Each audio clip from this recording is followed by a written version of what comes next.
Strike! Peanuts! Get your peanuts! Nice move here. Hot dogs, get your hot dogs here.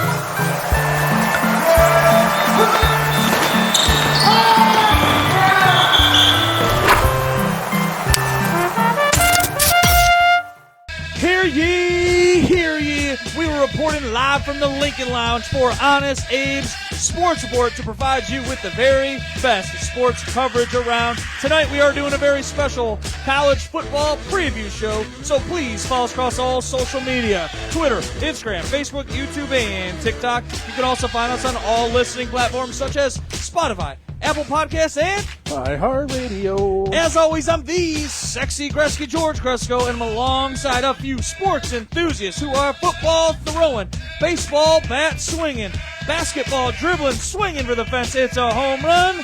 Sitting next to me is Speed Racer Hunter Combs. It's been a while since I've been in the Lincoln Lounge. I know.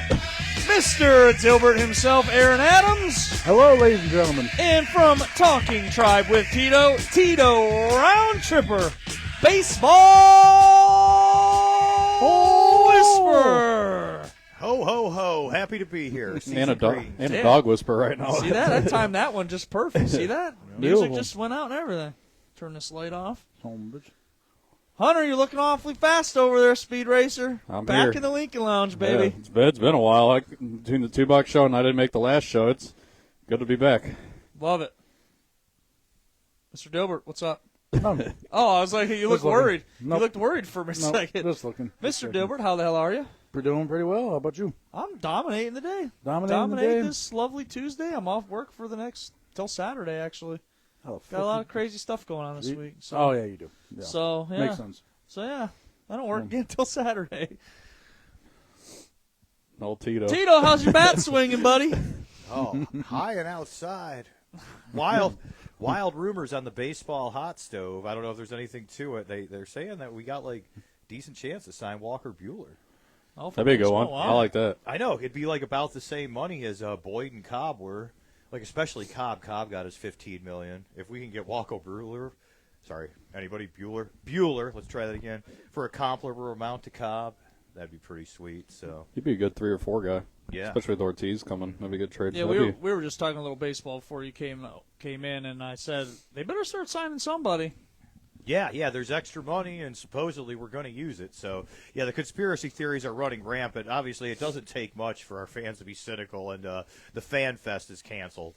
So it's I saw that. Yeah, so everyone's like, oh, we saved all that money on the Jimenez trade. We'll reinvest it. And then it's like, got all, obviously, the more cynical people like, no, Fan Fest is canceled. They're just not going to face the fans and pocket the extra $10 million, which is Which they just might. Which is entirely possible, but we choose to generally remain glass half full and hope that there's another purchase down the river with that. We'll see.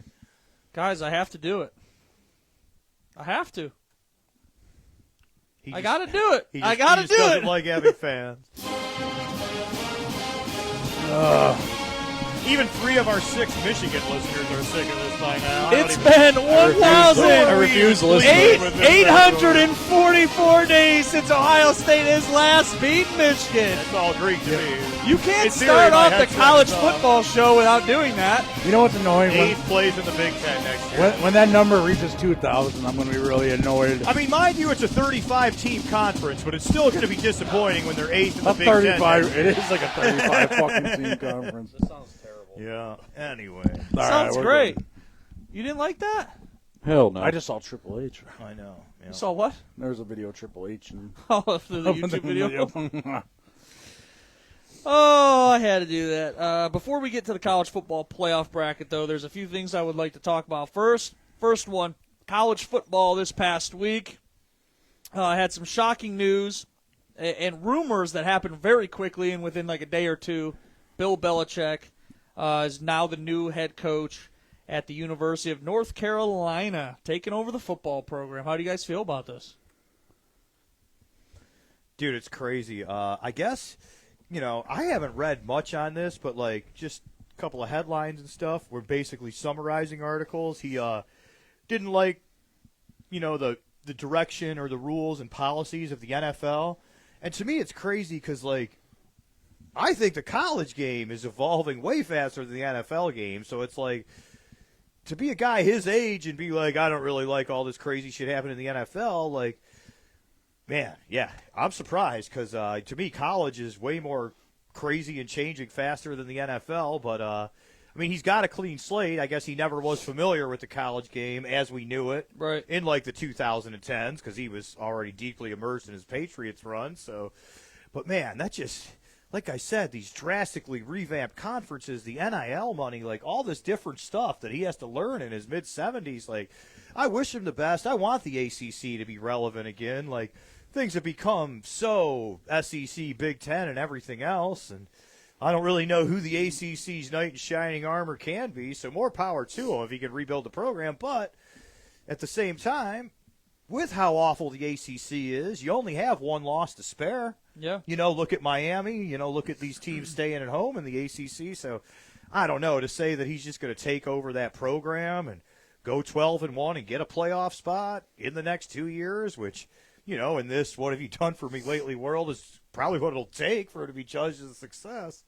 It's crazy, man. Like, good for him for taking on such a bold challenge at his stage of the game, but I don't know, you know. You're only 23 or 27 wins away from being the top coach in the NFL for most wins.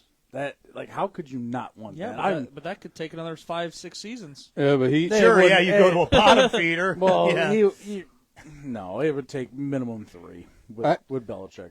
27 games it's a lot of wins, dude. I still think I Go still somewhere where there's a good You need to win 10 games over 3 seasons. And he could coach a good quarterback. When's the last time? Well, you know, and putting myself in his shoes, maybe he's like, fuck a win record when I've got 7 rings. Well, maybe yeah, that's kind of no I thing, know, really. but, like, you know? Well, he even said there was uncertainty about him getting a job going into this offseason They about another specifically, place. who'd Like, they put on blast? I'm trying to Vegas. He wanted the Vegas job Yeah. before they finalized that Pierce was Yeah. final, and they didn't even take a look at it. Whether they were sold on Pierce or it was just a matter of they were flat out south on him. I guess he reached out like, it's not like he even wanted any guarantees. I guess the story was like, you guys want to at least look at me? Like, you haven't made Pierce final? Like, can I be in the mix? And they were just like, no, you're not in the mix. Now, whether that meant they were 100% sold on Pierce, which – how could they be? He's a guy who's like never won a playoff game and coached half season. So, yeah, the Vegas must have been south on him, and that might have been the only report that came out. There might have been a team or two that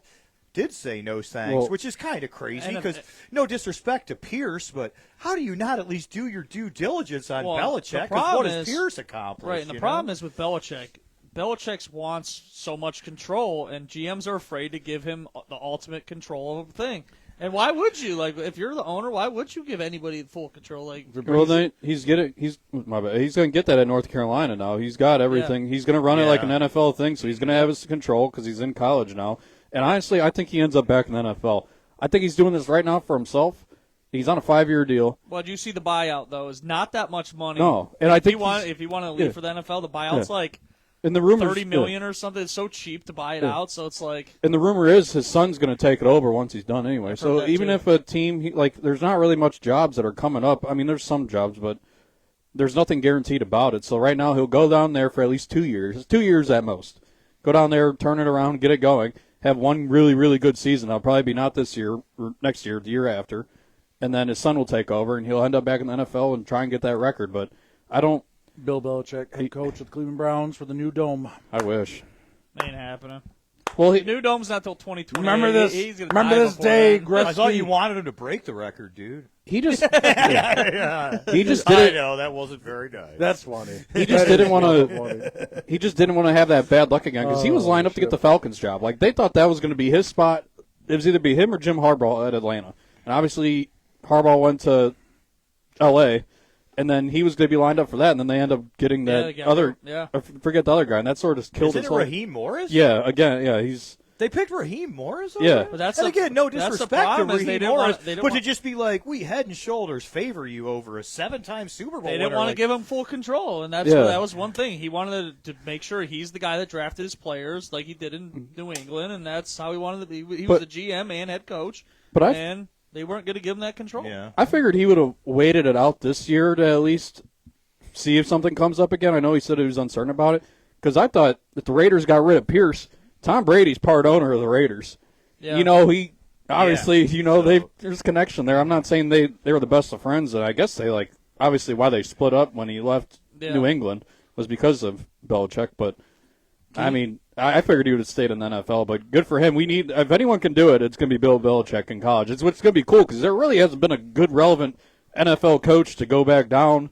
No, I like it. I like it too. You Yeah. have some interesting head coaches now, that are worth watching. Yeah. When's the last time I watched a UNC game? Exactly. Yeah, But now, am I going to watch? It's like Colorado. I didn't watch any Colorado football games ever until Deion was there. Exactly. And did what he did, and now I will watch. And they're known UNC. And they're known as a basketball team there, so it'd be cool to see them try and turn it around. Ironically, the last Drake May was quarterback of the Tar Heels. Now he's with the Patriots, and now you got Bill Belichick going to the Tar Heels and try and turn it around. But it'll be interesting to see how he runs it. I mean, kind of the way the college game's going now with the NIL stuff and how the money is, and it's kind of working more towards like an NFL kind of style now for the college, the way they could play out. And like I said, if anyone could do it, it's going to be Bill Belichick, and he's got his whole team down there to get around him coach-wise. And I think he's bringing Brady Kitchens.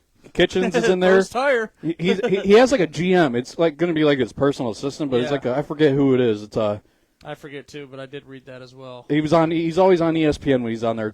Not Tannenbaum, or no, he might. I don't know. I can't remember his name. He was with the Jets for a while. I forget his name. It just came up to me. I forget. The head coach of the Jets? No, he was the GM. That Woody guy? No, not Woody Johnson. He's the owner. I forget the name of that dude, but he was always on Belichick's side. They were always on like the Pat McAfee show and stuff like that. But like I said, it'd be cool to see what they can do and all that. And I'll watch UNC games. I want to see behind the scenes of Bill Belichick yelling at his players, yelling at an 18-year-old, 19-year-old freshman. I want to see the interaction. And that's why I'll be honest. I think it's a control thing. Like in the NFL, owners weren't giving him the control of the draft. Well, now they're giving Belichick the full control of the NIL money. He said he's going to have around $30 million in NIL money in year one just from his connections already. I'm like, $30 million matches almost close to any other program across the country. Yeah. And now he's back in control. Like, that is his draft, his recruiting. Mm-hmm. He's back in full control. I think he's going to do great there. And I don't know how long he's going to be there.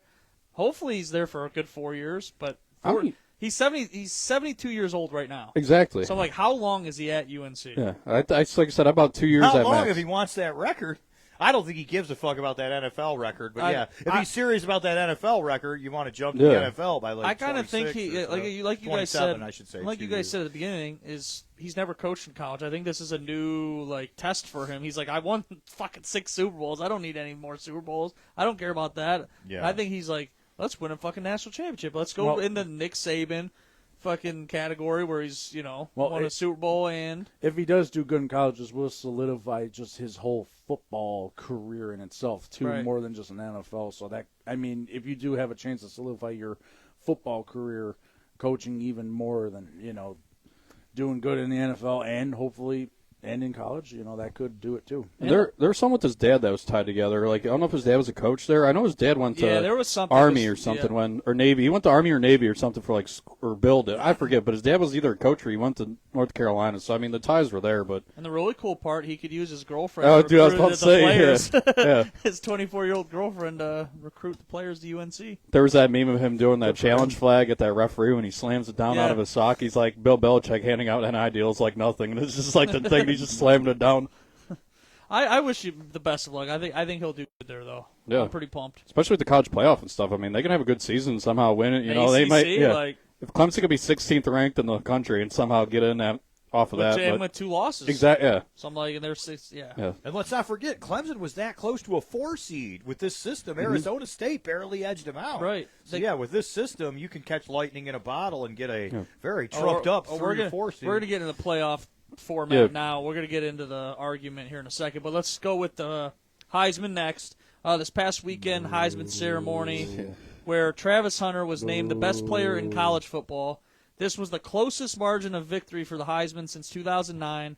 Travis Hunter had 2,231 votes to Ashton Gentry's total votes of 2017 total votes. Only 214 votes separated them.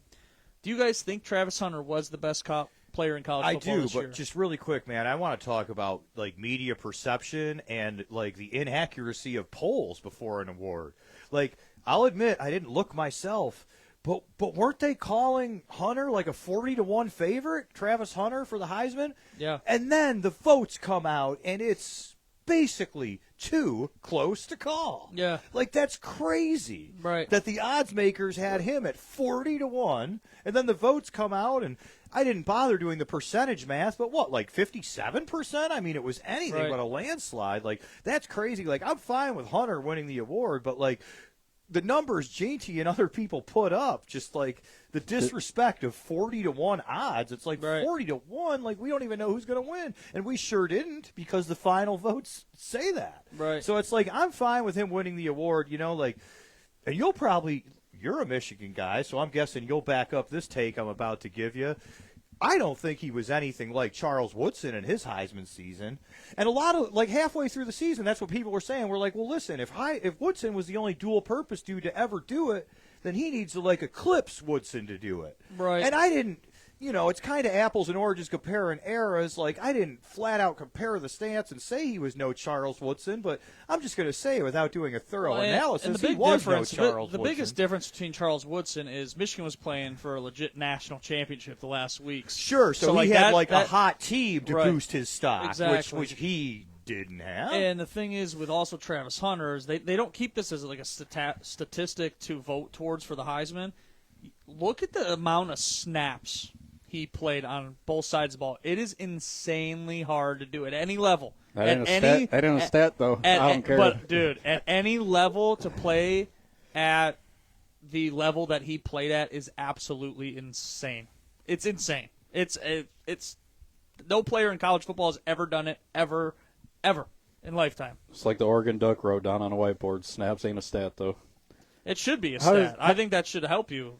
But he's played at a high level. He was the number one DB in the country, let alone the number one receiver in the country. If Ashton was on a school that wasn't Boise State, and let's just go with a Big Ten or SEC school, would that have persuaded people? Can we? Do you think? But it's Colorado.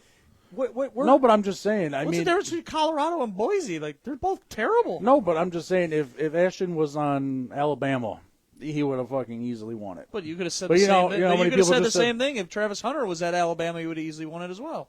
What are we basing this number one DB in the country on? Is that a widely held opinion? He won. He won the award for he has the most interceptions at DB. I mean, so he won the award with the Thorpe Award for the best. I believe DB? so. No, he was so Genty was the number one. Like, they won on the popularity vote. Genty won the Heisman on the popularity vote, but when it came down to the actual judges, Hunter ended up winning. So how do you go popularity to, like? This sounds like a presidential so you're election. saying you're saying he came stronger with the second and third places, but Genty actually had more first place. Yeah, right. It's the first place vote. Yeah, because you got points for first place, you got more points in second and third. No, I don't remember hearing an announcement about the Thorpe Award. Did he win the Thorpe Award? I believe he did. Yeah, and it's just like. Or Genty started off hot. I mean, obviously, that's what got him the attention to get the Heisman thing going. I'm not saying he cooled off, but he still had crazy-ass yards for what he put up the second half of the year. Nothing like he did in the first half, but I'm not saying, like, if he had been at Bama that he would have got more TV exposure and all that, like, for that, but he still won the popularity vote at the end of the day. So I don't see how what helped Hunter is he's obviously a two-way player. Oh, at Colorado with Dion. I mean, he's a good player. And the thing is, he made impact plays on both sides of the ball. That's where I'm like, he had the game-sealing interception, and I forget against what team now all of a sudden. Yeah. And he had the most touchdowns at receiver in the country. Yeah. So I'm like, how do you not? Right. Especially when it's not a quarterback that wins the Heisman finally. Like, it's hard to argue that he should have been the Heisman winner. And that's the thing is that's what helped him in his favor is there wasn't a quarterback in a top college that was in that Heisman discussion because obviously they would have won. He would have been number 2 if there was a quarterback from the SEC or someone up there that could do it. Quarterback play all around the country was not very good. No, not at all. Good stats on paper, but like I thought big you were time. fact checking over here. I was. I'm not good at it. Dude, I don't think he won the Thorpe Award. There's people that are saying he'd barely make an above-average NFL DB. They're viewing him unless they just don't think his skills translate. It's funny you say that. But yeah, I don't know how to look it up fast. I mean, I'll take your word for it. I honestly don't know. I think he was up for it. I don't know if he won it though, because I think they thought he was going to win the Heisman, so they didn't. But yes, that is impressive. If he won the Thorpe Award, then that is a pretty clear mandate. Probably not a 40-1 mandate. Yeah. Texas senior defensive back J.D. Barron. I think he won it. Yeah. Travis Hunter might have came in second, but they thought he was going to win the Heisman, so like they weren't going to. Well, if you don't win the Thorpe Award, you're not the best DB in the country. Well, I don't think they gave him the best receiver in the country though either. No, I know they didn't. Well, Scouts that's what I'm saying. NFL teams are viewing Hunter as a cornerback. They're not viewing him as a wide receiver going into this draft. That's what I was wondering. Is like really? I believe. I didn't really look, but I just assumed that most people, just because it's a slightly more glamorized, valued position, would have him leaning towards a wideout. But they have him as a smaller corner at 6'1", and he's like pretty small for a corner, NFL corner. So like that was the argument on the radio this morning. Well, aren't corners smaller than receivers? If he's a small corner, he's a tiny receiver. But so wouldn't you rather? I'm saying like slot, but he's going to be a slot receiver in the NFL. Oh, right. So yeah, that wouldn't be small for a slot. Right. With how the NFL is and how like softer it's getting, he should be a wide receiver. Yeah, he should be a receiver. They said he's about 10 pounds less than Jamar Chase. Really, they have. You could get 10 pounds. Just those NFL. Yeah. Will make you eat and make you gain weight. Find a way. Oh, absolutely. And really, he's got a calorie diet. They have him going third right now to New England the way the rankings are or whatever. Depends on what the quarterbacks go. If the quarterbacks go 1 and 2, yeah. Or if someone trades up and then there's a back. pretty good chance the quarterbacks will go 1 and 2 if the Giants and Raiders hold serve. I mean, the top of the draft is still fluid, but right now the Giants and Raiders are your 2 lost teams. Right. Yeah. They're both have nothing resembling a quarterback. Who's the third team with the worst? No, then it's a scrum of 3-win teams. Oh, so there isn't a clear there's 3. So many then there's like, I think there were Jaguars, 6 a week or 2 Jaguars, I believe, are third, but they're like Jaguars. It's definitely like Jags, Browns. I think even the Panthers are still stuck on. It's like 3. 6 of them that are all 3-11. Yeah, Tennessee. The Browns are like 8th in the picking right now. Depending, I think we're 7th. It's like but disgusting. We're I'm like we've won 3 I had games. it. It's I'm like that sucks. I mean, we're probably going to lose out. I have us eking into the top 5, but we'll see. Yeah, right now we are not in the top 5. Yeah, I got it right here. Even though 3-11 feels like a top 5 record. Yeah, right now. Unfortunately, there's plenty of poor teams. Yeah, right now it's Patriots, Jags, Panthers, Titans, and Browns at 3-11. That's 3-7. Yeah. So it can toss up anywhere. Yeah, and total toss. Jets are 4-10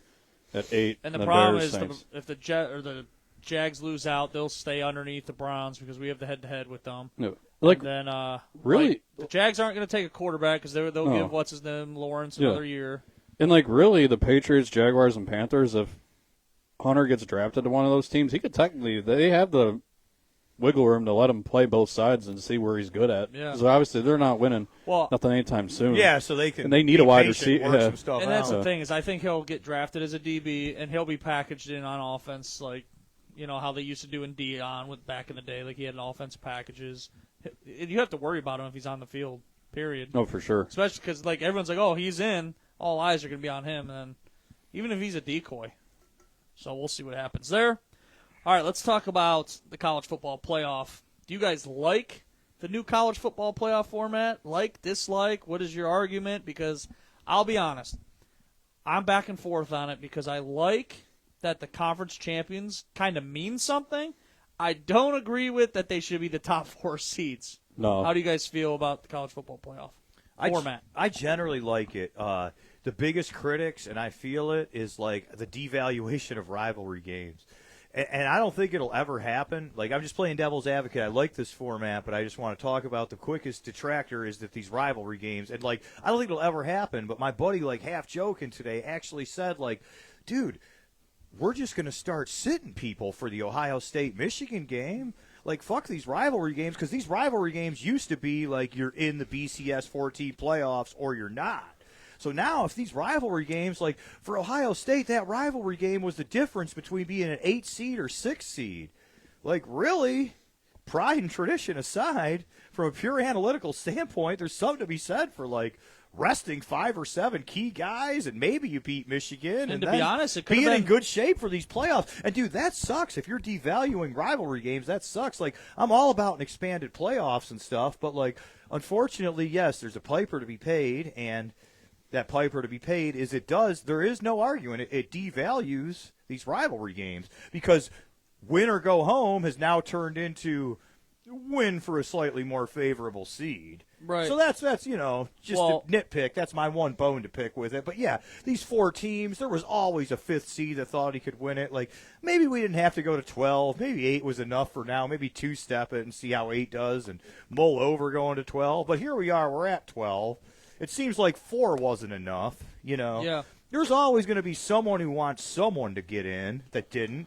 But if it shuts down the chatter even a little bit, of like who got snubbed and stuff, which it should. Now if there's 12 teams instead of 4, like I'm all in favor of it. It just does stink that it is at the expense of devaluing rivalry games to a degree. And the thing is though, like if you look back on the rivalry, if Ohio State were to beat Michigan, right, they would have played in the Big Ten championship game over Indiana, so that it would have been Oregon Ohio State Big Ten championship game once again. Well, no, because the title game ended up being Oregon Penn State or Oregon Penn State. Right. But if that's because Ohio State lost to Michigan. Sure, we would have the tiebreaker. So you would have the tiebreaker over Penn State, and then Ohio State would have been in. So it's like, I kind of agree with you. It's devaluing a little bit the rivalry games, but in a way, sometimes those rivalry games could potentially get you to the Big Ten championship game to get the number 1 seed, possibly, depending on what the rankings are. Okay, so you're saying it's a two-way street. Like yeah, there's scenarios, it's like there's scenarios where it devalues it, but there's scenarios where it could still be used as a springboard for your resume. It's really just affecting like the smaller teams like SMU, Boise State. Like they kind of have they have an easy schedule to get to where the championship game. And say they lose in the championship game, you take that one loss, and that's the Bama situations, and you'll have the good teams that lost two good games to another good team. Now you're sitting there looking at them like who do we put in? And SMU doesn't. If they weren't in the championship game or whatever, like if they just seeded enough to I don't know. It's a weird. That's what the controversy came in about who gets in, either SMU or a 3-loss Bama team. I kind of agree that the conference champions need to be in. Oh, just yeah. because I think it has to mean something. Yeah. Because before, it didn't matter to win your conference champion. It did not matter at all. Nope. Like, you could lose your conference championship game and still be in the top 4. So I'm just like, it needs to mean something. I just don't know. Like, this is the scenario I don't like. Clemson got in because they won the ACC, being the 16th team in the country, jumping 3 teams ahead of them. Yeah. To get, I think that's ridiculous. But that's valuing the conference championship game, what you like. Yeah, but what about the 3 teams you that can't were really have it ranked both ways. before them? Like, they were so better you're- teams than them Well, ranking. yeah. You know what I'm saying? Then you're yeah. You It know just what I'm saying? depends I what just don't- conference you're in, I guess, and the luck of the draw. But it's kind of crazy. And then them not doing reseeding the guy 1 through 6 or 1 through I forget how it was or whatever. Yeah. Like you could change that up a little bit instead of giving these reseeding. But then that's why they're evaluating I forget, was it how those semifinals, the way the buys worked out, was that because they won or was that because they were ranked? 4 buys are the conference champions. The 4 best conference champions. Yeah, okay, yeah. And that's the rub. There's really, like I said, it's the SEC, the Big Ten, and everything else in this brave new world. So it's like, you can be as bullish on Boise State and Arizona State as you want, but at the end of the day, these 3rd and 4th seeds were never anything resembling 3rd or 4th in the country, Well, that's why I go back to Clemson as well. Is Clemson had argument to be the top 4 teams because they won the ACC at the 16th team in the country. That's insane. So I'm like, there was argument to put them in the top 4. Sure, road not traveled. Let's say Arizona State blew that game to Ohio State or Iowa State for that conference. It would have been a toss-up because Iowa State just hasn't been quite as impressive as Arizona State. So, in a parallel universe, Arizona State loses that title game to Iowa State. You have an Iowa State or a Clemson as a 4 seed. I mean, Arizona State's a little wild as a 4 seed, but Clemson or Iowa State as a 4 seed is What really threw it all off was Miami beating themselves again, obviously, and losing that game against Syracuse. That's what opened the door for Clemson. Clemson was out of this thing a month ago. They weren't even close. Dead to rights. Yeah. It was insane. And then the dude kicked that 54-yarder to win it. I was like, oh man, they're going to be 56, I believe. Yeah, it was that's insane. a badass college To kid. win, to win under to duress win the and ACC everything champion. Yeah, that's nuts. Once we get into predictions, they might have a good shot here. I don't. They might be that underdog to. The NCAA and all the world, though, is hoping that these small seeds don't make it far. You know they just want to see Well, like these top 6 seeds battling. It's a double-edged sword because you're right. These small programs aren't as marketable and shit. So from that standpoint, they don't. SMU versus Arizona State. But listen, as far as these selection committees, asses being in the fire, you better believe they want SMU to get far. Yeah. They picked them over Alabama. Well, no, I know. SMU loses by 4 touchdowns. You're going to have every talking head after under the sun. Like, where the fuck was Alabama? Why the hell did we put SMU in? So it's a double-edged sword. For marketability and money, they want the big programs to win, but it's like they've hitched themselves to these smaller programs to the degree where like they'll look stupid if these smaller programs don't. What's screwing the smaller teams is Notre Dame getting in every goddamn year and then getting blown out by 4 touchdowns, and then it's like, yep, this is exactly why we don't do this. Yeah, 2 points. Like Notre Dame, they'll never be a top seed because they'll never wear the conference because they're not in a conference right now. So.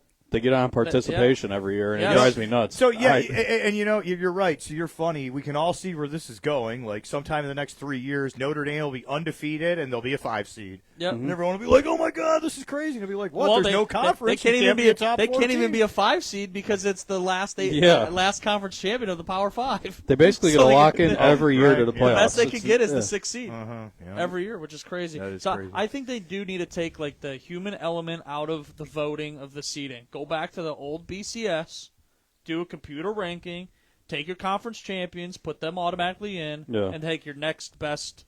Was there 12 teams? The best next 7 teams. Yeah.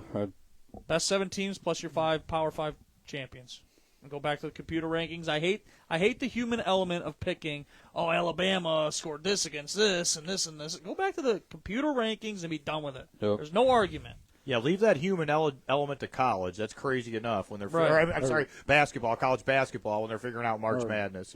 BCS for the Imagine, Bulls. I know Good Army enough. lost to Navy this weekend, but like, what if Army would have went undefeated and then would have beat Navy? They would have been 13-0. Well, isn't it crazy? On the season, isn't Army or not Army? Who played Notre Dame earlier? Army, right? Didn't Army win their conference? Yeah, they. Yeah. So like that head coach was like pissed that they were in the playoff because they're like, we are a conference champion. What about us? Yeah. Yeah, that's what I'm saying. If Army was undefeated, I mean, they lost to Navy last weekend, but still, they would have been even more fuel to the fire. So we're all in disagreement that we like and dislike the format.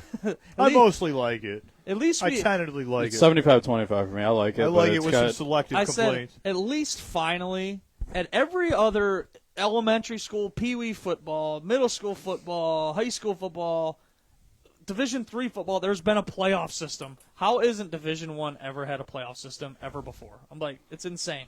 So, it's what do you think, guys? I mean, do you think it's an advantage that like Oregon gets basically 3 weeks off before they play a football game? Because there was the bye week, then there's the first round, and then the second round. So Oregon gets a whole. Yeah, it's like 2.5. You know what I mean? Like, do you think that's an advantage? I don't know. I feel like not playing a game for 3 weeks sometimes. It depends on many things. Depends on But how healthy you are. Like, are you guys banged up going into those games? And then you're like, oh, that's fucking awesome. We're going to get our number 1 receiver back in 3 weeks. You know what I'm saying? So it just depends. But realistically, Oregon got the shaft on winning that game against Penn State. The way the road is in the playoffs, the way they sit. Like, I think Oregon would have rather played SMU. I agree. Just the way it all worked out because Penn State lost to Oregon, so now Penn State plays SMU. Now Oregon, if they win, the way they're seeding in it, they got to play. I agree. Ohio State or Tennessee, and then I forget who the other bottom left team would be. I'll bring it up here. But they have the hardest road to get. I mean, they're going to do it, but I have it right here. So they got to play Tennessee and then either probably get through Texas again to get to the opposite side. So it's interesting. Or they would have been, if they would have lost Penn State. I think they would have held the 1 seed just the way how all the other teams played up. But say they would have lost to Penn State, they'd be where probably Georgia's at. Well, it's at 2. It's just the head-to-head doesn't mean shit because Ohio State is ranked less than Penn State, even though we beat Penn State. Yeah, that's just the head-to-head doesn't really. Well, the problem is Penn State's.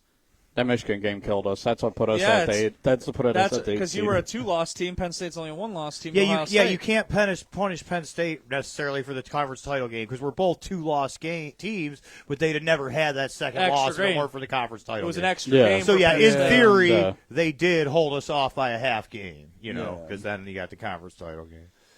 Well, let's crown a national championship of college football tonight. So that's how we're going to do it, and then we'll figure out at the very end, we'll pick who we actually think is going to win it. So what we'll do is we'll go through each game right now.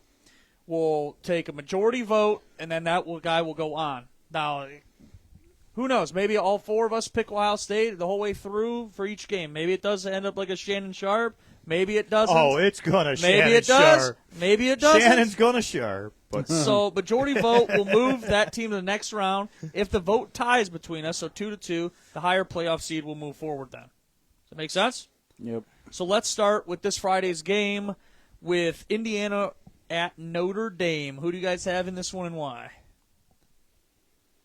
I've been taking a lot of leads. Someone else could start this one. You got it, Dilbert? You want me to go? I'll start Go first. ahead. I said I'm going to go with Indiana here, mostly because I am a Michigan fan and can't stand Notre Dame, so I'm saying that. And then I also really like Indiana's head coach, Kurt Szigeti. Dude, I think he has a little cocky attitude to him, but he can back it up because he even says he was like, Google me. I've won everywhere I've been. I know what I'm doing. So I kind of like them in this. And Notre Dame just I think Notre Dame's in the past 15 years. Notre Dame. Everyone's just Notre sick Dame. of them. Yeah. So I'm going to go Indiana in this one. I'm taking Notre Dame.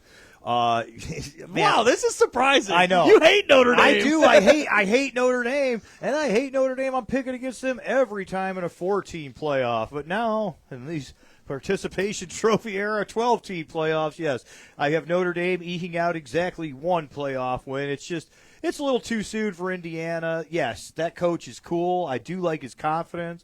His star is rising. I know it's a rapidly escalating market, but they committed $80 million to him. Yeah. And yes, even in a rapidly escalating market, that's a lot of money to give a college coach. So, the future's so bright for Indiana. I just don't really think it's this year. So, yes, this is not where my token upset lies. I have Notre Dame in this game. Aaron, who you got? I've got Notre Dame. Oh, shit. 2-1. I got Notre Dame. Notre Dame has their one loss. They lost to NIU earlier in the season. That's their one huge blemish on their resume. But other than that, they beat Army, they beat Navy, they beat a lot of good the ACC teams.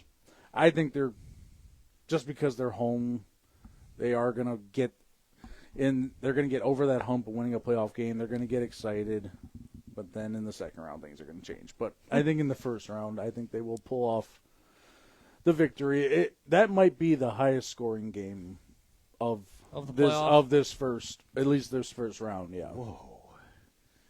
Who you got, Speed Racer? Going with the Hoosiers. Going Hoosiers. So do we flip a coin, or do we just automatically move up the favorite? I say we flip a coin. Yeah, we'll flip. Give me the Give cat. these underdogs All right, a fighting that's chance. how we'll do. We'll give an underdog a flip. So we But, and I'm even team favorite, but I say flip a coin and give the underdog a fighting chance. Why are you going with the Hoosiers? I mean, Notre Dame, like you said, I think everyone's sick of them. They're there every goddamn year, and they don't do nothing. Hoosiers, I mean, they're going to play the underdog factor on it. They got the past 2 seasons, they bounced back and been killing it. They're second in the FBS in scoring. Notre Dame's third. So I think, but their defense is in their turnover difference. They're both tied at 4 in the country. So I think it might be a high-scoring game, but I think it might flip. I really think the defenses are going to show up, and it's going to come down to who has the ball last, who doesn't make the last mistake to let it go that way. And I think Indiana pulls it off. I'm saying by a field goal. Guys, I might flip here because you got me thinking there. Because looking back at the 2 toughest games on Indiana's schedule, 3 really, they've nearly lost all 3. Well, they lost to Ohio State, they lost to Oregon, and they actually should have lost to Michigan. Michigan had the ball in their hands to win the game. That's right. I'm sure you followed that game. And I'll be honest, Michigan Michigan was not a good football team this year. Their defense kept them in games.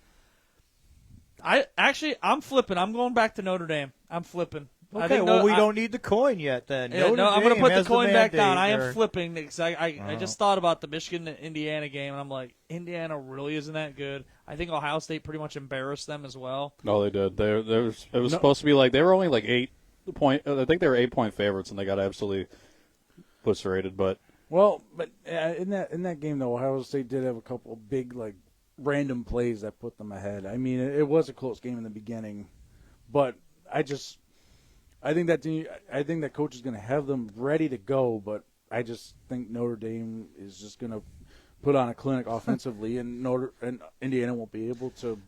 It's so funny. I spent all day writing why I thought Indiana was going to win. I didn't even think of the Michigan game until you mentioned something. I'm like, damn it! I got to make a flip. I just flip flopped there, man. It's just like playing chess. Nothing's final until you advance the icon. So it was a late change, but it was a legal substitution. It had to be done. Yep, we're picking up the flag. There's no foul for illegal formation on that play. They get to that Notre Dame quarterback. I'm telling you, it's going to be close. I think it's going to be way closer than people think. I didn't want to take Indiana at first, but I'm just so sick of Notre Dame every goddamn year. I hate Notre wasting Dame. a spot. I grew up hating Notre Dame. I'm just banking on history here and hoping Indiana somehow just has a complete 4-quarter game against a team. I always usually root for the underdogs. I love the upsets. So there's got to be one in this goddamn tournament now. There's I'm rolling with that one. This is one of the best tournaments in a while because, like I said before, there's not a truly 100% dominant team like Georgia from 3 years ago or Alabama 4 years ago or Ohio State before that or Michigan like last season. Like everybody knew the dominant teams were, and like this one's gonna be a fun playoff. All right, let's head over to SMU, Penn State. How are we feeling here? I have SMU winning this game. I thought about it a lot. It's funny because I actually, I picked Clemson to beat SMU in the ACC title game because SMU lacked playmakers. Because I was like researching their transfers. SMU had like 17 high impact transfers, and 8 out of 17 of them were on the defensive line. And at first I looked at it like, oh well, if half of these guys are defensive linemen, they don't have playmakers, and so I was kind of like down on them. But the more I think about it, especially with Penn State's style, like a stout defensive line is going to travel well in the playoffs. Like I think that those, half of a lot more people transfer now, but I still feel like having 17 impactful transfers is a lot, and 8 of them are on their defensive line. And I think that'll play well for, Penn State's kind of like conservative, not really vertical, like run heavy-ish type game. And I have SMU pulling this off. That's my big sort of to-do upset of the first round. I'm not a Penn State fan either, but man, Penn State's at home. That place is gonna be louder than shit. SMU, when's the last real big decent game that they've played in? Last week or 2 weeks. Right, yeah, you can't call them battle tested. I'm saying like if you're picking them, you're right. You're picking them on postseason. talent, not any sort of clutchness or big games they've won for sure. And one thing I also do want to mention is Drew Aller, quarterback for Penn State, is returning for his senior year next season. He did not declare for the draft, so that's an interesting one. God, this is a weird one for me. Penn State at home is so hard to bet against when they're not playing Ohio State. If it was Ohio State, I'm not picking Penn State. They were just pissed it's a noon game because if it was a home game, they'd be way more favorable than. All right, I'll let you guys pick because I'm undecided so far. We got Dobert. I want to see your statistics and what you guys break down. I have to go with Penn State at home. Being a whiteout game, I think just the defense for Penn State is going to have a good game against SMU. I think this will be the lowest scoring game of the first round. Okay. I just think because I'm looking at their schedule. I mean, their defense came to play in the second half of the season. They toned down a little bit more, and I think SMU is just, I don't know. I just don't think they're ready for the environment. I don't think they're ready to come in there. As long as Penn State controls that quarterback, because I think he's a Russian quarterback. Yeah, you can run a little bit. That's what I'm saying. Keep him in the pocket. Make him be a pocket passer, it's done with. What you got? Speed Racer. Going Penn State. I mean, they're at 8.5 favorites right now. SMU, they're ranked 8th in the country in points a game, but Penn State at home, noon game. I just don't see. The game's at noon? Yeah, it's the first game on Saturday, so it's a little different. That's I mean, it's such a toss-up because you look at their stats, like they're both undefeated. SMU's 5-0 away, and it's going to be the noon game has changed my mind on certain things because if this was an 8:00 game, whiteout, State. We only won 20-13 against this team. Yeah, against a good Buckeyes offense, and they stink. I just don't. Just kidding. I just don't see if SMU struggled against Clemson in their offense. I just don't see how they can. We're going to a coin flip. I'm going Penn I have State. flipped to SMU because Okay, we've got a coin flip alert. It's the noon game because if it was an 8, like my first thing I said Penn State at home, but I didn't realize it was at noon until you just said that. It's the first game on Flip Saturday. it. All right, here we go. Heads for Penn State. Lower seed is tails. We have Penn State winning. All this right. one. Penn State advances. Penn State advances. Damn, I would be pissed if you're Penn State. Oh, they were talking. They had someone on the Pat McAfee show talking about it, and they're like, "Man, they got snubbed. They got snubbed with the noon game because that's like the biggest crowd in the country for that. You would think like they'd be prime time, but if they were playing anybody but SMU, I think they would have been that 8 o'clock game. I know. Well, see, I'm curious. I don't know how this got divvied up because on paper it makes sense because prime time is money. And the two primetime games are the 7-10 and 8-9, which statistically are the two closest matchups. But, yeah, you're right. If there was like a draft, like, shit, how well does Texas sell? Or even the Penn State game. I feel like if there was a draft, the Friday night guy, because, like, the providers are divvied up, might have almost took one of these other games over Notre Dame, Indiana. Right. Ohio State is Ohio State. That brings in revenue. Big Ten. But that's the Saturday night game. I'm saying I'm surprised. Yes, we all knew Ohio State, Tennessee would be the Saturday night game. I'm saying to a degree you could argue why is the other primetime game Indiana Notre Dame when Texas is a great draw or just because Penn State has their notorious big game troubles. A lot of people think that Penn State game will be close, not to mention seeing that whiteout and 100,000 people in their stadium. So I don't know if it was just as cut and dry as like, okay, the two closest matchups, because on paper the 8-9 and 7-10 are closest, get prime time. Or like the NFL playoffs, there's like a draft. Yeah. Like the first game, the best game's a Saturday night, and the network that has the Saturday night game gets to say, like, give me that 2-7 Bills versus who matchup. Right. Like, that's how the NFL works. So, like, assuming that's how college works, I'm kind of surprised. I'm interested. We'll have to look into that and see how the games got drafted. Exactly, because I'm kind of surprised that whoever is carrying the Friday night game was just – in theory, I'm guessing that Saturday night had the number 1 draft pick, and that was, of course, Ohio State, Tennessee. And I'm guessing the number 2 draft pick was Friday night. And I'm just pretty surprised that if, in fact, they had the pick of the litter, they were like, give me that Notre Dame, Indiana game. Well, these lower tier schools, though, like the more non-popular ones, like Penn State and SMU, they were kind of the meatballs for this because TNT's broadcasting the games, too, and they're on TNT at noon, Penn State one. So, of course, more people are going to watch ABC. They're going to watch the Ohio State, Tennessee. They're going to watch these lower teams. They're getting stuck. They're getting snubbed on the TNT for. I mean, yeah, because that's the noon at 4:30. Yeah, so they're going to throw them on there just to let them see what can happen, like their broadcasting wise or whatever. And I guess you got to consider the whole matchup because, like, if to a degree you consider SMU and Clemson a dud, but then if you consider that Notre Dame and Indiana both have their own fan bases, maybe that was the tiebreaker. Not so much that's the best game. It's just these are two programs that'll each bring in viewers where I guess maybe you could argue they didn't. But all right, let's go to number 12, Clemson versus number 5, Texas. Who you guys feeling? Got Texas. Oh, I don't even got to look. Texas. They're 12. They opened up as 12-point favorites right now. They should. Yeah, they need a bounce back game here. I think Arch Manning comes in at quarterback. I think Arch Manning ends up playing more here this game, and he's going to make Quinn Ewers look really, really stupid. Do we know what the point spread is in this one? 12. It's 12? Yeah, I was going to say it opened at 11. This can be turned off at halftime. Yeah. Dude, I don't know, man. Halftime. You ruled Clemson out quite a while ago. Texas hasn't been the same Texas that they were early in the season when Ewers was fucking lighting shit up, and then he was a Heisman candidate. He didn't even make the Heisman race at all.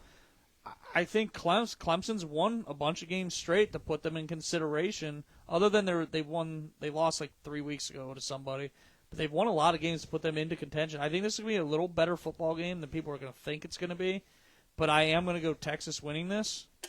But I think it is going to be closer than what people think it is going to be. I think it's going to be closer than 12 points. Clemson's offense is better than Texas's offense, but their Texas defense, they're second in the league in points allowed. They're going to absolutely wall up that kid that's the quarterback for Clemson. I just think their defense carries them through it. Oh, yeah. If Quinn Ewers is quarterback, obviously, it's such a toss-up. As long as the Texas defense shows up. And the ACC, again, is just so weak right now. Like for Clemson, even to get in the playoffs, they've got very lucky. They were 16th seed in the 16th seed in the country ranked. I'm like, they're lucky they're even in the playoff just because they won the ACC championship game against a weak conference. They're very lucky. They just can't let Clemson keep it close. Like I said, that kicker freaking booted the 56-yard. Yeah. You said. Uh-huh. I mean, if it's close down to it, they might be relying on him the whole damn come game. Down to a kick. Yeah. Any other year, Clemson's not making a 12-team playoff. Oh hell no! In this format, if it's a top 12 teams in the country, they don't even make the freaking playoff. Nope. Tito? Yeah, I have Texas. It's a nice story that Clemson's here, but they needed a 56-yard field goal to even get past SMU, which, for what it's worth, I mean, I'm pretty high on them, but in general, the average person had to debate whether they even belonged ahead of Alabama and stuff. So if you need a 56-yard kick to, beat out the 11th seed in this playoff, you're probably not in position to knock off the 5 seed off rip. So, yeah, Texas it is. All right, let's go over to the game I'm most looking forward to this weekend. Ohio State at home versus Tennessee. Will Ohio State have a hangover at home after losing to Michigan 2 weeks ago? What do you guys think? Who do you guys got winning? Who you got, Tito? I got Ohio State winning. It's the year of the running back. Tennessee, Boise hangover, State. no hangover. No. Tennessee, Boise State, and Arizona State all have stud running backs. One of those teams is going to surprise people, but I don't think it's going to be Tennessee. I have Ohio State. Well, yes, there is a hangover. There's always a hangover with that disappointing rivalry game loss like they had. I just think that they shake it off. It was fantastic. Well, I guess that depends on what side of the aisle you're on, But yeah, no, it's there's always a hangover with something like that. But they shake it off and handle their business. I have the Buckeyes. Winning this game kind of easy. I mean, I'm not saying easy like 3 touchdowns. I'm just saying I'm reasonably confident. What's the spread in this one? It is like 7.5. 7.5. 7.5 OSU. Aaron? I have the Buckeyes, but I do not. It is going to be Homer. It's going to be Homer. Yeah. It's going. I'm not going to be a pot calling a kettle black. I'm Homerson at times. No, it's going to be. If I would bet it, I would take that under 7.5. Oh, for sure. I mean, they beat Oklahoma at home. They beat Alabama at home. So I mean, that's 2 good wins. They lost to Georgia 31-17. I mean, this is a real team. This is going to be a hard-nosed, physical football game. I'm scared if it comes down to field goal kicking after that bullshit. But I think. What's the weather like this weekend? Like just in Columbus, like is it going to be? Well, they were bringing up a thing about OSU's at home and they're playing in the cold. They should win. I'm like, bro, it's fucking cold in in Tennessee too. Yeah, like right. I don't understand where you're getting that point at. Sure. I'd have to look at the weather, but I'll piggyback once he's done. Go ahead. Just think it's going to be a nail biter. It's Ohio State wins by luck. There's going to be a bailout penalty or some sort of doink-in like the Chiefs, some sort of upright luck bounce, or something, field goal thing, or the other team, or the other coach calling a timeout when he didn't have another timeout. Remember that? I'd like to be on the right side of that for once. Spoof. Let's have Tennessee do that. Perfect. Who you got, Hunter? Oh, Rocky Top. I think they come Tennessee. in. Tennessee. Shit! This could come down to a flip of the coin. I seriously, I think the hangover from the Michigan loss still goes into it. I don't trust Ryan Day one bit in this game. Tennessee has they're really good at running. Ohio State, yes, has the number 1 defense in the league. But primetime, 8 o'clock, their head coach, and Will Howard, I'm telling you, I don't trust them. And Tennessee's had some really solid wins, which Dilbert said, and I watched them this season. They sort of been my other team I've been watching this year because Ohio State's just so irritating to watch. And they don't really play anybody, so I don't know. It's going to be closer than that Clemson and Texas have between like the offense and one good offense and one good defense. I just think Tennessee at the end of the day gets it done at the last second. It's going to come down to something stupid. It's like when Will Howard slid against Oregon and the time was running out. They lost that game. Ryan Day screws up and calls a timeout. They lost that because he didn't have a timeout. The way the events are lining up for this game, something very stupid. I hope Ohio State wins as a fan. Let me Tennessee, ask this. I'm picking them. The whole world is watching too because you got everybody, the Big Ten versus the SEC. So this is like one of the big shut up SEC fans, no shut up Big Ten fans. So that's going to be determined. Let me ask this: if Ohio State loses to Tennessee at home, is Ryan Day gone? They say he might come back next year, but if he loses this on prime time, It depends how. And he loses 2 straight at home. It depends how he will be gone. If he loses in a fashion like calling 2 timeouts or in a stupid fashion or get blown out, he gone instantly. But if it's a close game or something, the AD said he's coming back next season. Like he's like, dude, he's coming back. I think he's got to be Tennessee and Oregon. Yeah. And that's letting him off easy because there's some people who are so fed up with him that are like, don't bring that asshole back unless he wins the title. he stays. So if there's some people who that's their theory, I think he's got to win at least 2 of these games. I think he stays if they make it past the first round. Because if he's losing to a team, he's going to lose the 1 seed again,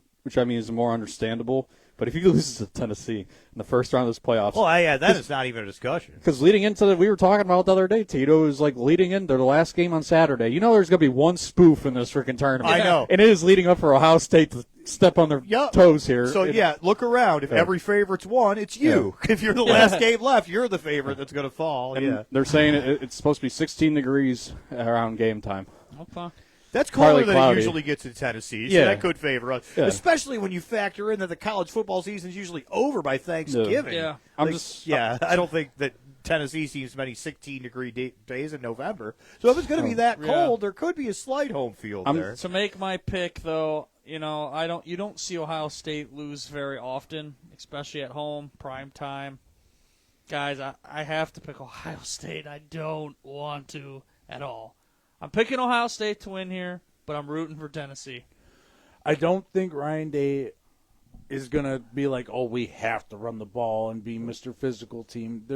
You use your wide receivers and They don't beat themselves, so win. you use your wide receivers and pass the ball. Now, if Ryan Day wants to, it's cold. We're gonna be the rushing team that we should be because we're tough nosed and the Volunteers hold us to 100 yards rushing, and we don't pass the ball again like we didn't do against Michigan for some god reason. Then Ryan Day gone. He gone. All right, let's go. Now that we have our next semifinals, right? Mm-hmm. Yeah, semifinals. No, the semifinals, the Final Four. So whatever the Quarterfinals. down to the Elite Eight here. Let's go to Penn State, Boise State, number 6 versus number 4. Who we got? I don't have any notes for this because I didn't know how it was going to go. So taking Penn State. Boise State, they have Genty, but they haven't really played anyone that's been legit. I'm not saying Penn State's legit, but I mean they put up almost 40 against Oregon. We'll finally get. That's true. Now, one thing I will say too is Ohio State played Penn State. They ran the ball up and down Penn State's throat, and they didn't have a. I mean, they have a running back just like Boise State. So I'm like, I don't know. I don't know. I don't know who's going to win this one. Boise State. You're going Boise State? Boise State in that game. Okay. Because James Franklin, he's going to be like, I won the big game against SMU. He's on the hot seat, too. He ain't going to win the big game against Boise State. He just signed like a contract extension. He's on the hot seat, too. Like he's terrible at playing. Like he gets lucky in that first round because he's at home and it's SMU. I changed my mind about this game this morning, and it's gonna seem kind of petty, but I stand by my decision. Fuck it. I was reluctantly earlier today going to go Penn State. And then, I saw some footage, article and shit about, James Franklin, crying about his backup quarterback to leave for the transfer portal. And, dude, it rubbed me the wrong way. You want to talk about coaches setting a tone and a vibe and shit? Yeah, that Indiana coach. Because, the SMU coach was kind of like a little bitch after it was up in the air and they lost the game. He was like, it's so sad that my kids have to, wake up and wonder if they're going to the playoffs in the morning. It's not fair. Whereas the Indiana coach was just like, dude, I'm not even sweating it. These are intelligent people and we deserve to be there. They'll put us in.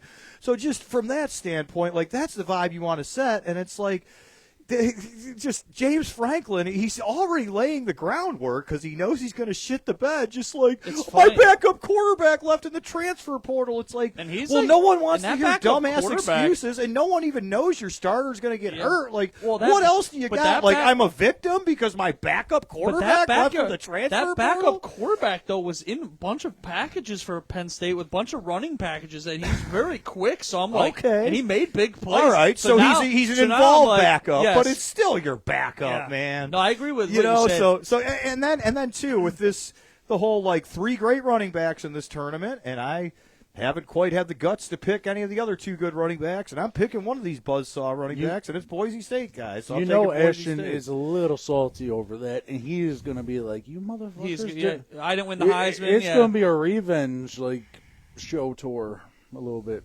I just think he can only do so much, though. I mean, I hate taking Penn State, but I just think Penn State's a better overall team. I think they pull it out. Like I said, James Frankel's on the hot seat, and he gets them there every year, just like Notre Dame. It's funny. And he loses the big games. He's in a tough conference. I'll give him that. But you're Penn State. You got to. I'm picking right. back, you have all the tools. I'm That should offset being in its off. Kind of what Tito said.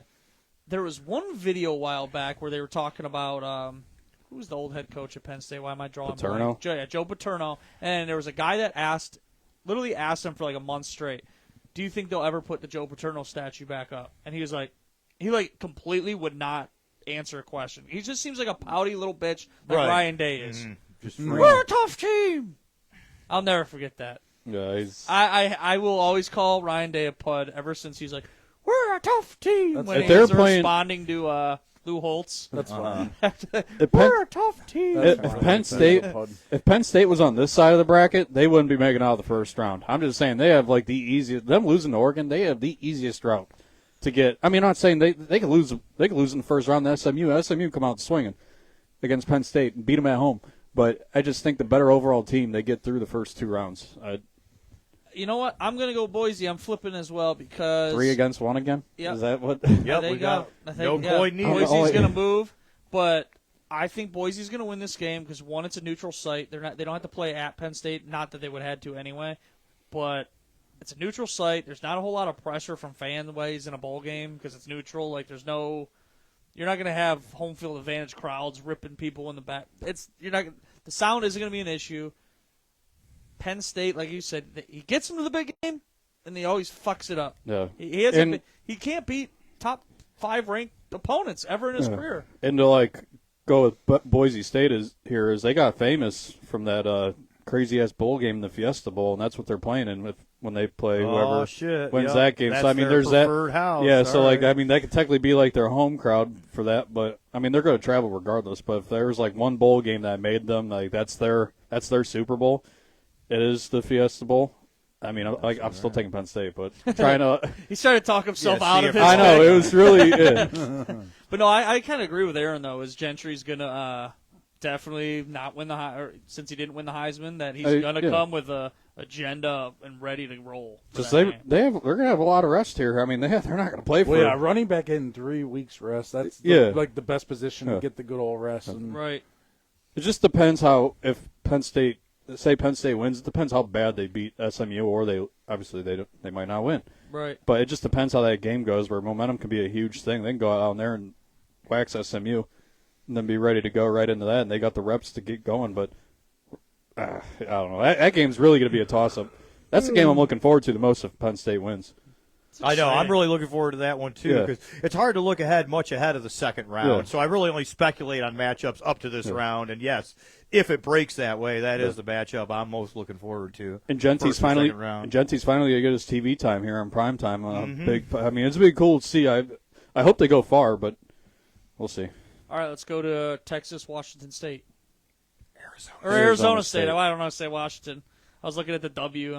Arizona State. My He's bad. probably not picking the Sun Devils if he didn't know they were there. George, you go first since you've already showed your hand. Yeah. To a degree. I don't know why I just said I was Washington State. I don't know why. I don't know what the fuck I was looking at the W. I'm like, come on, gentlemen. How is that Arizona State, for God's sake? It doesn't have an A or an S in it. Come on, gentlemen. Sun Devils. The pitchfork. Let's do it together, gentlemen. Yeah. I'm going Texas as well. Even though I do like the Arizona State running back, I think they shut him down. That dude's a bull. But Arizona State's best wideouts hurt. Yeah. I was literally torn which kind of beefed up bye week. Is he done good for the running back season? team. Hurt? Well, I just know he's not available for this game. So this would be in 2 weeks. So.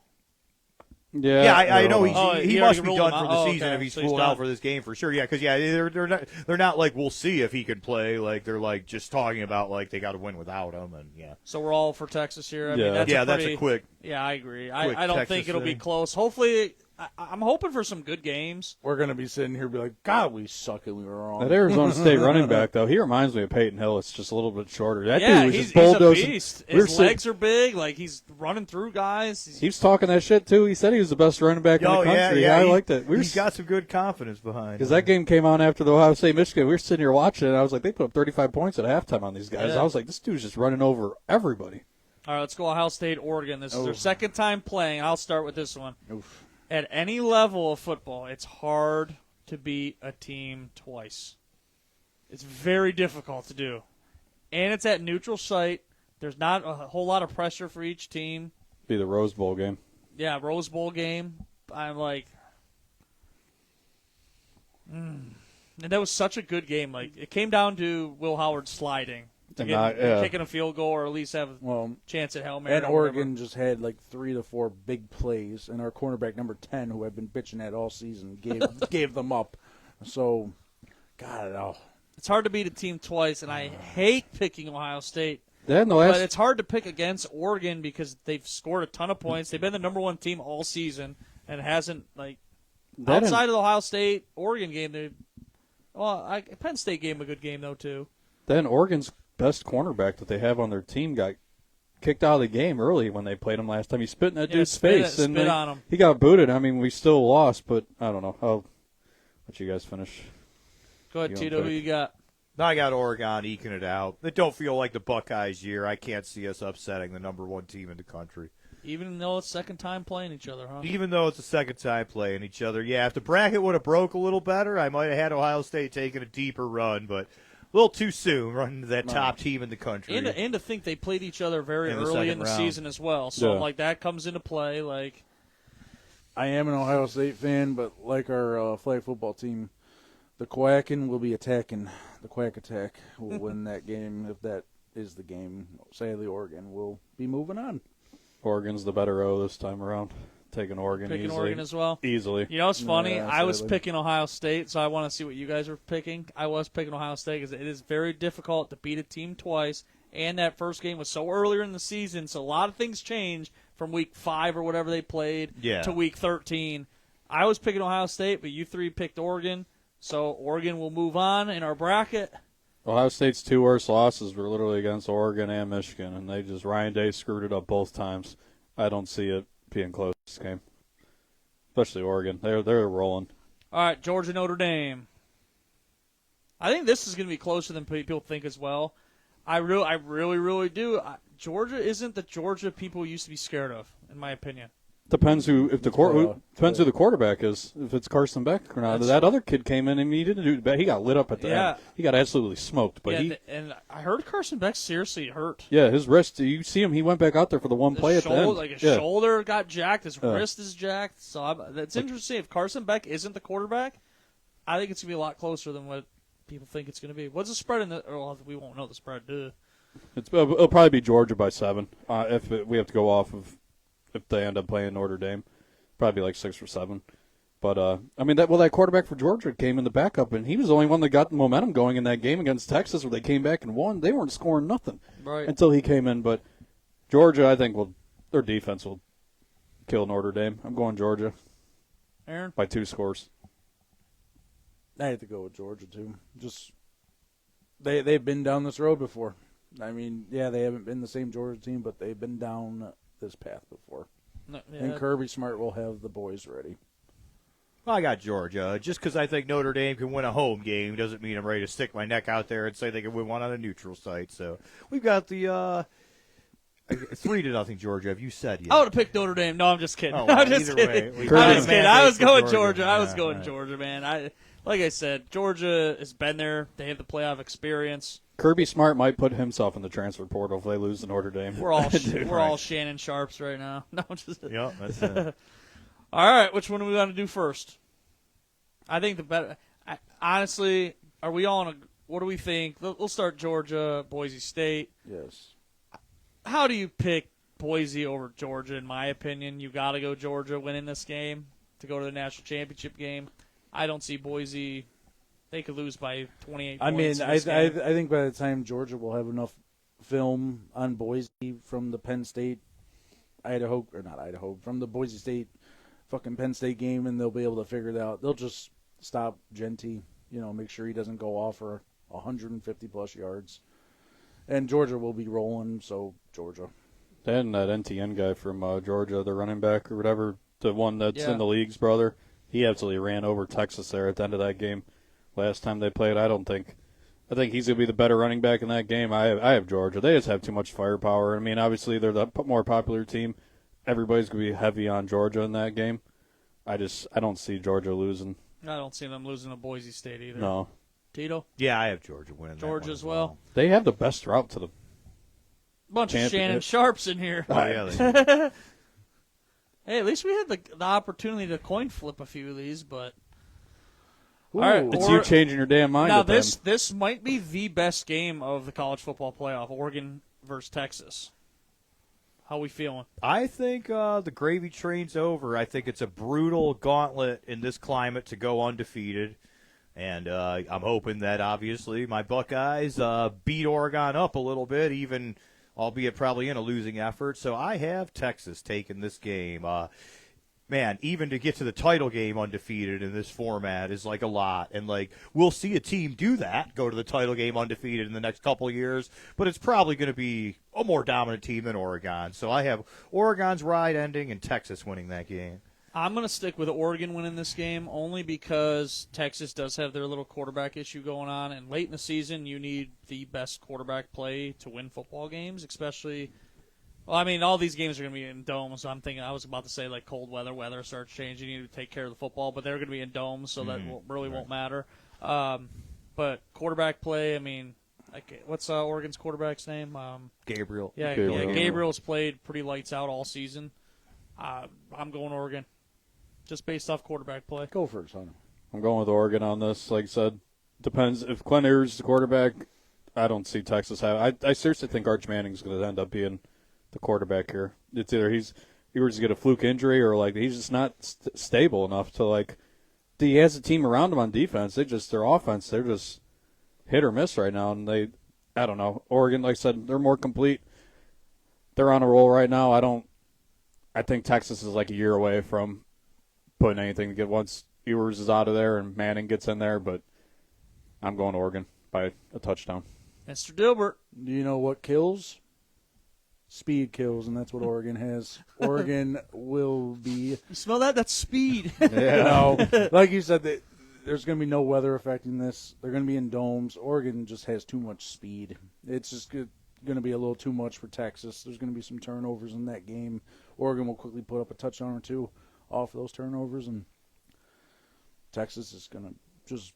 I thought Tito, I thought we were coming to a coin flip there, buddy. No. I thought we were having it. All right, national championship, and this is. I mean, it's going to be an interesting. We actually got the 1 and 2 seed. Yeah, and that's what Tito is afraid of when we would do it this way, but it did come down to the 1 and 2 seed. But no, it's fine. The coin flip's better. That's a better mandate than yes, automatically I agree. anointing the favorite. I agree. So, yeah, I like it. It's all good. And I'll go first just because I kind of showed my hand. Like anyone who's been keeping notes, if I didn't have Oregon beating Texas, I don't have them beating Georgia. So I figured I'd go first just since that sort of already showed my hand. Okay. If I didn't have Oregon getting to the title game, I don't have them winning the title game. So I have Georgia at this level. Okay. I want to go last. Oh. He's like, I want to go last. I have a man. reason. You know, I'm sick of Georgia. I was sick of Clemson when they had their note. I was sick of Alabama. I'm like, someone else has got to win.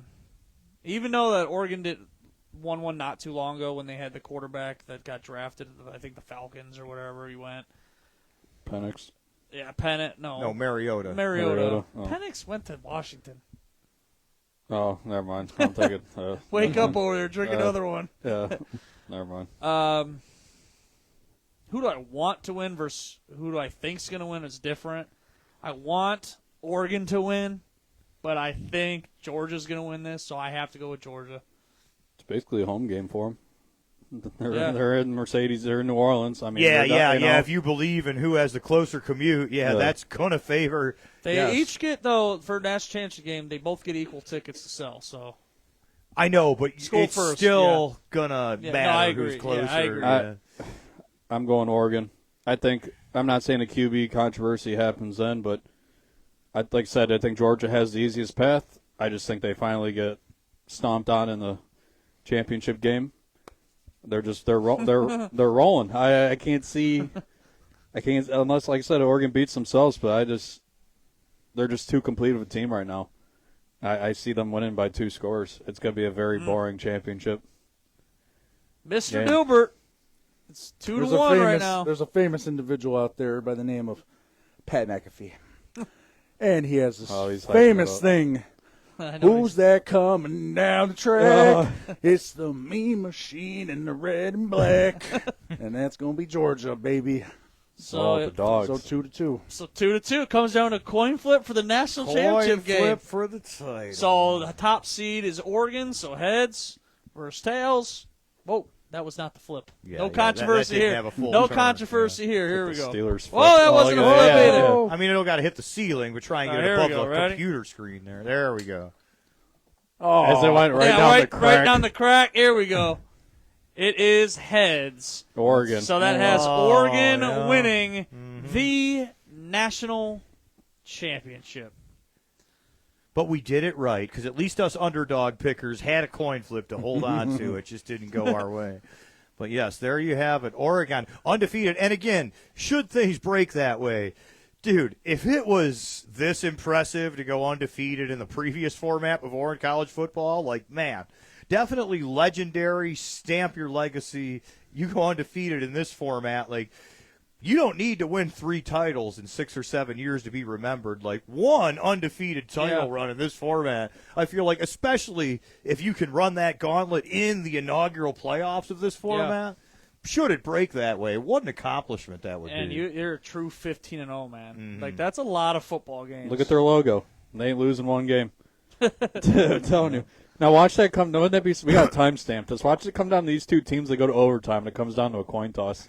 We come back and we just decided that. That'd be, we might be setting it up there. But deja vu. It's all coming full circle. Yeah. But I mean, they both have the best. They can make it. I don't know. It's. I don't know what Aaron's. I don't know. He's smiling at me, going like this. Because I'm excited. Is he got to say something, or is he I'm just excited. staring at me? I'm excited for football, baby. No, well, there you have our Honest Abe Sports Report National Championship, guys. And I'm excited that there's finally a playoff for one. I will say that. I'm excited just to see how this plays out and see, like, if those top 4 seeds that were the conference champion, like Arizona State or Boise State, do they just get destroyed in that second round where, like, oh shit, we need to figure out how to change this playoff format for next year. There's got to be some flaws. Which I'm kind of hoping there's those upsets. I'm kind of hoping there's those flaws and people gives us something to argue about on our next show. Oh, for sure. But this is going to be must-see TV up here. Where the top left of this bracket's at the whole way to the finals here. I think it's the top 2, the Oregon side and the Georgia side. That's I think the most fun, in my opinion. I think the bottom half with Clemson, Texas, Arizona State, Boise, Penn State, SMU. Well, and that doesn't excite me as much as the top half. And what's really crazy is this quadrant of the bracket's hanging by a thread, because if Texas's quarterback situation turns into a mess, like everyone's in agreement, Clemson's the last team in, Arizona State's like a somewhat fraudulent number 4 with a key skill player out. So, like, if Texas has quarterback problems, it's almost like, yes, you got the He-Man bracket versus, like, Baby Huey here on this side to get to the title game, and then things are a little more level over here, but yeah. I just think this tournament's suit up to, like, Boise State's favoring, like, as an underdog team that can do something in a playoff bracket. It's their time to shine. It's either put up or shut up now, especially Gents. He's going to the draft. Right. So it'll be cool to see if they can capitalize on that. Like, so I didn't pick them. I don't see them beating Penn State, but if there was, like, a cool underdog to root on, why this tournament's like this, that'd be them. And one more note on Boise State. Yes, they have not beat anybody, as we discussed, but early in the season, before conference play, they did have a competitive 37-34 loss to Oregon, which, yes, you're always looking for quality wins. It's always alarming. They haven't beat anybody, but they haven't lost very many games, and they did go toe-to-toe with the number 1 team in the country on their field. Because it's not like that game was at Boise State. That's not how college football works. That's never how college football works. Like, that game was in Oregon, because those matchups are always at the heavyweights. And, so, like, man, there's something to be said. Like standard gambling logic, home field is 3 points. Yes. So in theory, according to the odds makers, they theoretically tied Oregon by losing to them by 3 on their turf. So, well, gentlemen, we hit the end of the show. Do we have any final skid marks or last words? What you guys got for us? I'll keep it college football. Stop overlooking the MAC conference, man. That Mitchell dude for the Eagles, the corner from Toledo, is a betting favorite against the entire field to win Defensive Rookie of the Year right now. Mitchell from Toledo, and that's where Khalil Mack went. I guess I got to mention Antonio Brown, Central Michigan alumni, but either Josh way, man. Cribbs? Yeah. No, he went to Kent, sorry. Yeah, That's the MAC. Oh, yeah. Kent's the MAC. I thought you said Toledo, though. That's what I was like. No, I'm okay, saying yeah. the MAC conference Yeah. in general, man. Yeah. Like, Another favorite player. we had all those is offensive Toledo. players drafted. Like, remember, there wasn't even a defensive Who? player drafted till 14 this year. Right. And then I don't even think Mitchell was the first defensive player drafted. So it's like, yeah, the hands down defensive rookie of the year is just going to be some dude that got drafted like, whatever, 18th or something like that out of Toledo. It's kind of crazy. So wanted to give him props. Small schools, like, get more love than they It's too used much to. for me. But, yeah, man, good for you. To be the hands-down favorite to win Defensive Rookie of the Year with a month to burn. Like, yeah, stay healthy and get your hardware. Good for you. Speed Racer, final last word, skid marks. Well, hopefully Ryan Day doesn't fuck this up for Ohio State. I have a feeling he might. If it does, I'm a big Mike Vrabel fan. I'd love to see him The rumors out there, man. I'd love to see him in Columbus over Ryan Day any day. He can take control of a team like that. He can hold them by the throat, keep them responsible. As a college team, someone needs to do that. Ryan Day doesn't have the balls. Pud. Yep. We'll see what happens. It'll be a good game Saturday. Dilbert, final last word, skids marks. Just excited. It's just a new format. Hopefully we stick this for a while and it's not changed. Or they could change the seating, but let's just stick at 12 for a little bit. Let's not do nothing crazy. Something to look forward to. But I'm excited. go Buckeyes, baby. Fuck the Buckeyes. Yeah. Fuck the Buckeyes. Hey. No. No. Hang on, Sloopy. Well, We got this. my final skid marks is always live and die with the deep ball. There you have it. As always, I'm George Gresco alongside Mr. Dilbert himself, Aaron Adams, Speed Racer Hunter Combs, and the baseball whisperer himself. Please share the show, tell a friend, follow us across all social media. Catch us next week and throughout the week. Honest Abe could tell no lie. Goodbye. See you right. Peanuts. Get your peanuts. Baseball here. Hot dogs. Get your hot dogs here.